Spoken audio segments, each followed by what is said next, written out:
આજે હું તમને કરાવીશ ગુજરાતના બે સૌથી પાવરફુલ અને શાંતિ આપતા ધામના દર્શન.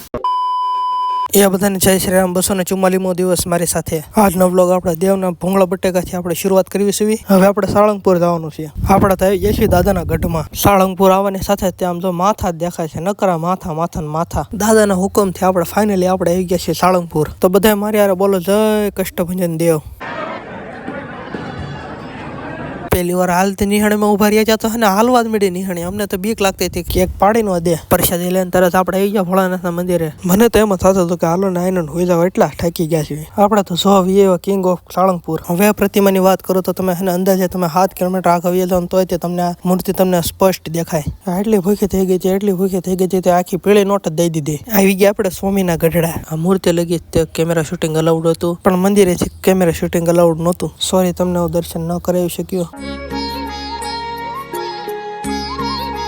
આ છે ગઢડાનું જૂનું મંદિર. આ સાથે ત્યારનો વ્લોગ અહીં એડ કરીશું. મળશું આપણે બીજા વ્લોગમાં.